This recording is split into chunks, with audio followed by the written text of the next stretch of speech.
Good evening, everyone. Leah here, Health and Fitness for Everyone. So, guys, I wanted to jump on and do just a bit of a live tonight for something different. And basically just talk about, I've named this, should we use scales to track our progress? So as you guys know, I've been on my own journey, reducing my body weight, getting back into a health and fit state, mind and body.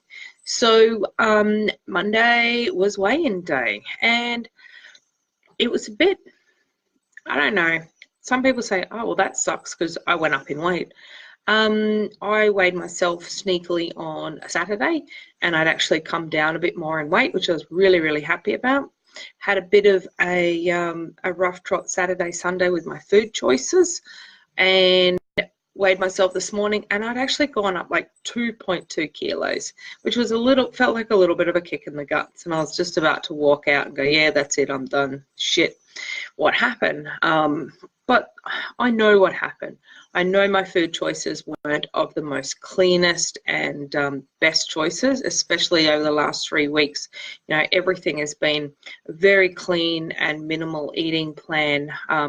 No processed foods, no nothing. So it was basically, if it didn't breathe the air, walk the earth, it didn't go in my mouth. So it was quite a full-on sort of couple of weeks. And being on the road yesterday meant that I just couldn't make some of those choices. So I had to make the best I could at the time.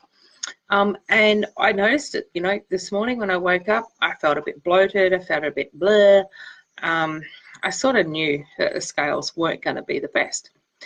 But I proceeded to finish my measurements, but I'd actually still lost 4 centimeters. So I put on 2.2 kilo, but I actually lost 4 centimeters in the week.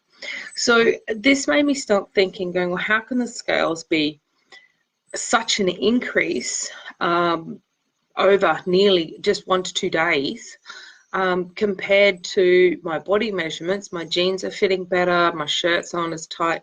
You know, there's definitely a noticeable change in my body shape and how things are fitting, but the scales are going up. So I guess I have food intolerances, and most of you guys who have been following me or known me for a while now, I never had food intolerances before. It wasn't until quite a few, it's probably like 4 or 5 years ago now, I got crook with the flu. Couldn't really shake it. I just had months and months of this coughing and this chest, and basically became an asthmatic within 6 months, and was relying heavily on asthmatic medication and steroids to be able to breathe, which was quite horrific because I do not like taking a lot of medication. I try a more natural approach and find what's going to work and a better option. You know, I believe our body is one of the best healers that it can have, but we've got to make sure that we can give it that power to heal and not suppress it. So I'm not anti-medication, but I just limit the amount of medication that I actually take. So after 6 months of becoming a chronic asthmatic, I was like, bugger this, I need to go and find a naturopath. I need to find a solution. You know, doctors are baffled at why in 6-month period I had become so crook and a chronic asthmatic when I wasn't like that at all, you know, in my 30 plus years of life. So what I did was basically found a naturopath here locally. I was optimistic. I thought, oh, yeah, this could be it.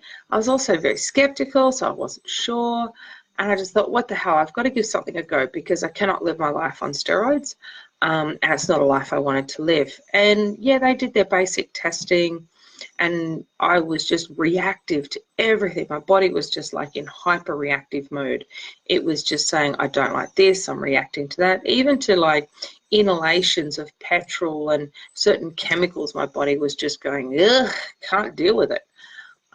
So I went on to quite a strict diet, went on to some herbal drops and medications, went totally gluten-free, totally dairy-free, because a lot of alarm bells were ringing there with some of the testing. And it was really amazing that in about 3 weeks, I was off all my puffers.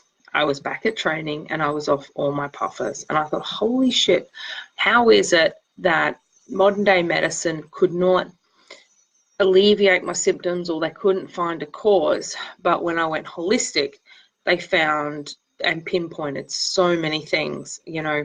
They did iridology, all sorts of stuff that I thought was pretty much off with the fairies before then. But I had success with it. And I guess too, you know, not everyone's going to have success with one thing. So don't forget, this is just my story and what's happened to me. After a few months of being with a naturopath, I was retested. And the only things that I generally had issues was with the gluten group. I wasn't a celiac. I just have an intolerance. My body just doesn't like it, but I'm not I don't have an adverse reaction to it, so I'm not a celiac as such. If you understand the differences between just having a slight intolerance to actually being allergic, there is quite a bit of difference. So the other one was dairy, and it's not lactose. I actually don't have a problem with lactose. It's the other protein molecules and fat molecules in dairy that my body just doesn't like to process. It has troubles processing them. And yeast. So yeast was my pinpoint thing for my asthma. If I use yeast in breads and things like that, when I eat a lot of breads, even gluten-free bread, I can feel that slight wheeze, you know. I'm lucky now that I can get away with eating very small amounts of these glutens and yeasts and dairies, and I don't feel a big difference. But after eating so clean for 3 weeks, and then all of a sudden I had a bread roll yesterday, I had a ice cream. Can't resist frosty mango.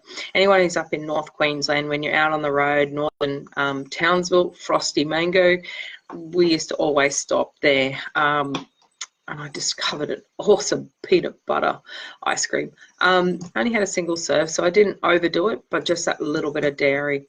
And it affected me straight away. You know, I noticed it. I started sniffling. I felt the congestion. I felt the mucus buildup is what I get with dairy. Having bread and that yesterday, I felt the bloating, the discomfort in the tummy, and I get itchy. I just start scratching, like my body feels itchy, like I've walked into a beehive or something. It just goes crazy. So I guess I just wanted to point out these things. And when I hopped on the scales, it basically proved to me that these are things that my body does not like, and my body turns from a nourishing and balanced system. You know, our bodies are so complex that all of a sudden it flipped over into preservation mode. It's working double, triple time to try and get rid of these what it classes as toxins out of my body, and just says, I don't like this stuff at all. So it was crazy that the fact is I actually gained 2.2 kilos but lost 4 centimeters. And like I said, most people wouldn't understand that until they've been on a bit of a health journey, or maybe you have experienced that and you're like, oh my God, like, so are the scales a good way to actually track our record? They can be a part of the tracking, but I don't think they should wholly and solely be relied upon for this factor. I know I ate some food that I shouldn't have. I know my body went into reactive state, inflammation. I was holding water, and all my body, my bowels, everything just doesn't work as well. And you hold it. So it's back on track as of today. I'm not on the road. Back to my diet plan where I'm not eating my gluten, dairy, and yeast. And I'd expect that at the end of the week to review a little bit there. Hey, good afternoon, Steph. Glad to see you could jump on, Dale. Yes, I understand you know about it all too well as well. You've been on this journey with me over quite a few years. And it is something that when you start really listening to your bodies and understanding what your body does and how it does it, when you put it through stresses of exercise and dieting, it plays an important role to make sure we're actually listening to our body. Okay, so a lot of people will go, oh, I'm on this weight loss, you know, I'm dieting, I'm doing this, and I'm down, and bingo, we hit a plateau. You know, and a plateau could just mean that their body's gotten used to the new program that we've been doing, and it just needs to change up. But if you are sitting at a plateau, but you're measuring yourself, you'll often find that your body is still transforming. It's still changing. So your measurements will change, your clothes fittings change. When all of that becomes stationary, then that's a full plateau. Sometimes, like I was saying, scales are not the best tracking tool, if you want to call them, to get a whole understanding. There's so many parts that come together. Scales are just one of them. Your good old measuring tape is the other. And believe it or not, the third and lastly thing is actually your own clothes. Because you know when you put on those jeans after 2 weeks, do they fit better? Are they less tight? More comfortable? And do the button up with ease? Like, you'll notice those things before anyone may even notice or look at you physically and say, hey, are you losing weight? Or, oh, gee, you're starting to look good. Or, you know, oh, wow, we can actually see some progress. They often say, and I couldn't believe it until I've done the journey myself, but it took me nearly 10 kilos to lose before someone actually went, oh, are you on a diet or a fitness plan or something? It looks like you've actually lost weight. And I'll be like, yeah, it was nearly 10 kilos. And they're like, holy shit, you know, I only just noticed, you know. And I think they actually felt a bit embarrassed because I'd lost, it sounds like a lot, but they hadn't actually noticed. And the other saying, and I can't remember who actually said it, I'll have to look it back up, but they said it takes 10 kilos for other people to notice your weight loss journey, but sometimes it'll take 15 to 20 kilos for you to notice it. So another little, I guess, trick is actually take progress shots, because sometimes you're like, oh, I'm just not getting anywhere, but it's not till you look backwards and actually see how far you've come that you'll realize your own progress. You know, it might be those scales are going up and down and they're all over the place. They're a bit like a roller coaster, but your measurements might be consistent. Your food might be on point, and eventually you'll just get to your target. Like I said, everybody's different. We're all different.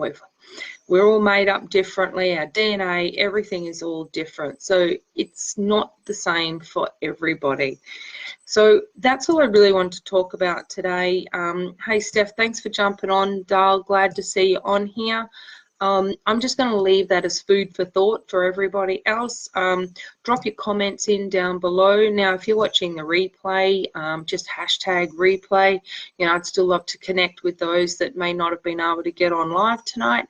And let me know how you guys are going. Let me know if you've got any questions. Maybe I can help you out. So that's it for me tonight. Enjoy your evening or enjoy your day, no matter when you're watching this, whether it's the replay or not.